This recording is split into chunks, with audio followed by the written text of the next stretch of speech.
ষষ্ঠ শ্রেণীর ছাত্র এবং ছাত্রীরা, আজ আমি তোমাদের পড়াবো তোমাদের পরিবেশ ও বিজ্ঞান বইয়ের দ্বিতীয় অধ্যায়। সকলে নিজেদের পাঠ্যপুস্তক খুলো। দেখো তোমাদের দ্বিতীয় অধ্যায়ে কি আছে। আমাদের চারপাশের ঘটনা সংগ্রহ, পৃষ্ঠা 21 থেকে 38 পৃষ্ঠা।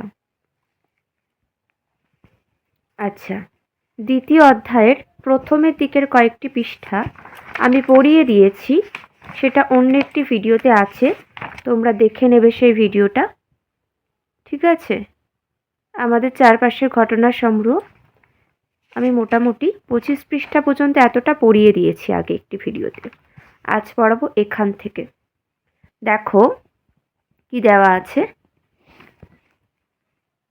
আমাদের শরীরে খাদ্যের কি পরিণতি হয় তা আমরা আগেই জেনেছি। বলো তো এটা কি ধরনের পরিবর্তন? রাসায়নিক পরিবর্তন, একমুখী পরিবর্তন, তাই না? আমরা খাবার খাই, হজম হয়, কিছুটা বর্জ্য পদার্থ সেগুলো বেরিয়ে যায় মলের মাধ্যমে, তাই না? এটা একবারই ঘটে, তাই এই ঘটনাগুলি কি একমুখী ঘটনা, রাসায়নিক পরিবর্তন। আর পরবর্তী দেখো, যত দিন যাচ্ছে তত পৃথিবীতে লোক সংখ্যা বাড়ছে আর দরকার পড়ছে কি অধিক পরিমাণে খাদ্যের। বেশি খাদ্য উৎপন্ন করবার জন্য বর্তমান দিনের মানুষেরা কি করছে, দেখো কি করছে তা কিন্তু এই ছবিতে দেওয়া হয়েছে।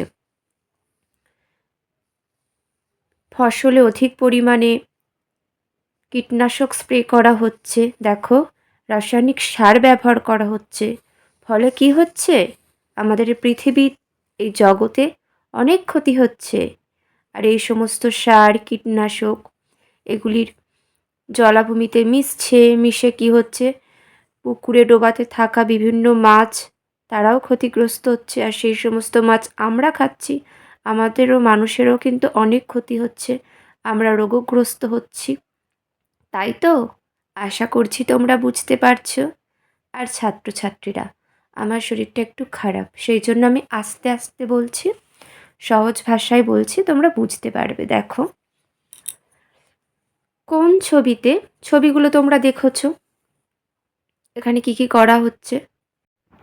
দেখো ছবিতে কি দেখানো হয়েছে, কীটনাশক প্রয়োগ করা হচ্ছে, কীটনাশক স্প্রে দিচ্ছে। দেখো ফসল ফলানোর জন্য পোকাগুলো চলে যাবে, তো পরবর্তী চারা গাছটিতে দেখো পোকা নেই, এটা স্প্রে করবার ফলে। এখানে দেখো পোকামাকড় মারা গিয়েছে, এইদিকে দেখো কীটনাশক স্প্রে, সার দেওয়া হচ্ছে, সমস্ত কিছু কি হচ্ছে, এগুলো মাটিতে মিশছে, মাটির সাথে জলাভূমি আছে, জলাভূমির জলেতে এই সমস্ত কিছু যাচ্ছে। তার ফলে এই যে আমরা দেখছি জলভূমিতে জলেতে মাছ আছে, পুকুরের সাথে মিশছে, এই সমস্ত মাছেরাও ক্ষতিগ্রস্ত হচ্ছে।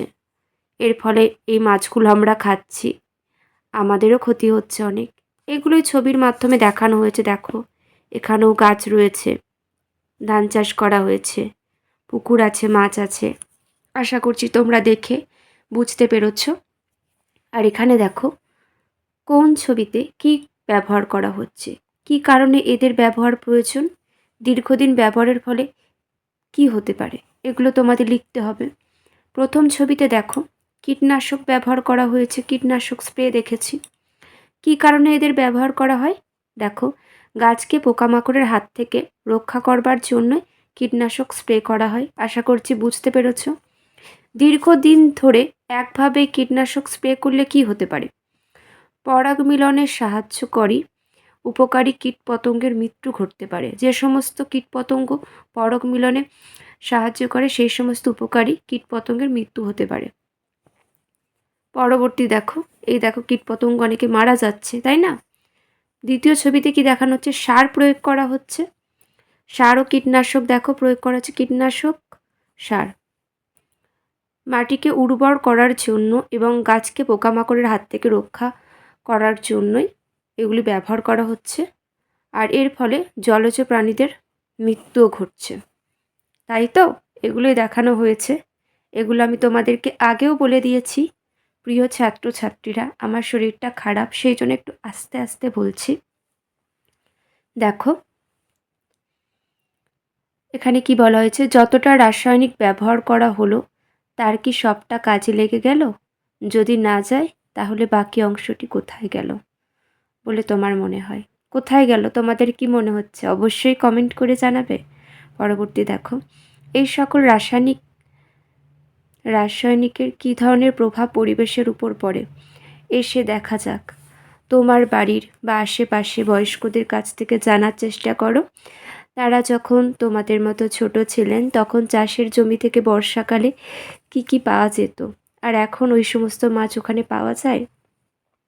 আর ছাত্রছাত্রীরা, আমারও এগুলো পড়তে পড়তে মনে পড়ে যাচ্ছে ছোটোবেলায় এই সমস্ত জলা জমি থেকে আমরা প্রচুর কাঁকড়া পেতাম, মাছ পেতাম, সত্যি পেতাম। আর তখনকার দিনে পাওয়া যেত, অবশ্যই পাওয়া যেত। দেখো, আগে যেসব মাছ চাষের ক্ষেতে পাওয়া যেত, মাগুর মাছ পাওয়া যেত, কই মাছ, ল্যাটা মাছ, ট্যাংরা মাছ, কলসি মাছ, এগুলো পাওয়া যেত। এখন সেসব মাছের কোনগুলো সেখানে আর পাওয়া যায় না। মাছের সেখানে পাওয়া যায় না ট্যাংরা, ল্যাটা, খলসে। দেখো, এখানে কি বলা হয়েছে, রাসায়নিক কীটনাশক ও সার মাছের দেহে প্রবেশ করলে নানা ধরনের বিষক্রিয়া দেখা যায়। এই ধরনের মাছকে যারা খাদ্য হিসাবে গ্রহণ করে তাদের দেহ একই ধরনের বা ভিন্ন ধরনের বিষক্রিয়া দেখা যেতে পারে।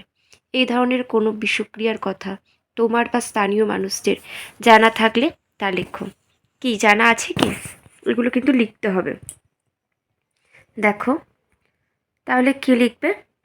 প্রায় 10 বছর আগে আমাদের গ্রামের চাষের জমিতে প্রচুর পরিমাণে কীটনাশক ও সার দেওয়া হয়েছিল, যার কিছু অংশ জমি লাগোয়া পুকুরের জলে মেশে কিছুদিন পরে ওই পুকুরের অধিকাংশ মাছই বিষক্রিয়ার ফলে মারা যায়। এটি তোমরা লিখে নিতে পারো। এরকম ঘটনা ঘটে, অনেক জায়গায় ঘটেছে। পরবর্তী দেখো, আরও দুটো উৎসের কথা লিখতে পারো। কি? যেখানে থেকে ক্ষতিকারক রাসায়নিক পদার্থ জলে মিশে যেতে পারে। লিখতে পারো কি? যেখানে থেকে ক্ষতিকারক রাসায়নিক পদার্থ জলে মিশে যেতে পারে। প্রথমত লিখতে পারো, নদীর পাড়ে অবস্থিত বিভিন্ন কলকারখানার বর্জ্য পদার্থ, তাই না? সেগুলো কোথায় মেশে? নদীতেই মিশে নদীর সমস্ত মাছের ক্ষতি হয়। পরবর্তী দ্বিতীয়টা কি লিখবে? সমুদ্র উপকূল থেকে খনিজ তেল উত্তোলনের সময় বা তেলবাহী জাহাজ থেকে বিভিন্ন তেল সমুদ্রে পড়ে যায়, সেক্ষেত্রেও প্রাণীদের অনেক ক্ষতি হয়ে যায়। দেখো, ওই ধরনের মাছ খাওয়ার পর মানুষের মাছের দেহ থেকে বিষ প্রবেশ করে এবং দেহের নানান অঙ্গে যকৃৎ, বৃক্ক, মস্তিষ্ক, হৃৎপিণ্ড, ফুসফুস ইত্যাদি জমা হয়। এই রাসায়নিকগুলি কিন্তু অনেক দিন থেকে যেতে পারে। দেহের মধ্যে তাদের রাসায়নিক পরিবর্তন ঘটতে পারে খাদ্য বা পানীয়ের সঙ্গে, অথবা অন্যভাবে এই রাসায়নিকগুলো আমাদের বা অন্য প্রাণীদের শরীরে ঢুকে পড়ে। এর জন্য মানবদেহে নানান ক্ষতিকারক প্রভাব পড়তে পারে। নিচের ছবিগুলিতে দেখানো হয়েছে, দেখো কোন কোন অঙ্গ ক্ষতিগ্রস্ত হয়। মস্তিষ্ক, হৃৎপিণ্ড, ফুসফুস, বৃক্ক, যকৃৎ, এগুলি কিন্তু ব্যাপকভাবে ক্ষতিগ্রস্ত হয়। পরবর্তী দেখো কি দেখানো হয়েছে, রাসায়নিক পদার্থের নাম কোন কাজে ব্যবহৃত হয়। ইউরিয়া রাসায়নিক সার, ডাই অ্যামোনিয়াম ফসফেট রাসায়নিক সার, কার্বারিল রাসায়নিক কীটনাশক, ম্যালাথায়ন এটিও রাসায়নিক কীটনাশক। প্রিয় ছাত্রছাত্রীরা, তোমরা দেখো উপরে কতগুলি ছবি দেওয়া হয়েছে, ভালো করে লক্ষ্য করো তো কিসের কিসের ছবি আছে। ভালো করে দেখো, আশা করছি দেখেছো। এবার দেখো ছবিগুলি নিচে কি লেখা আছে। ওপরের প্রথম ছবিতে কীটনাশক স্প্রে করার পর তার প্রভাব পরিবেশের অন্যান্য কোন কোন জীবের উপর পড়তে পারে। অন্য ছবিগুলি দেখে লেখো। আচ্ছা, উপরে কি দেখলে? কীটনাশক স্প্রে করছে একটি বালক, তাই না? তার প্রভাব ওই ছবিগুলি দেখো ভালো করে, দেখে বলো তো পরিবেশের অন্যান্য কোন জীবের উপরে কীটনাশকের প্রভাব পড়তে পারে। দেখো। এগুলোর উপর পড়তে পারে, তাই না?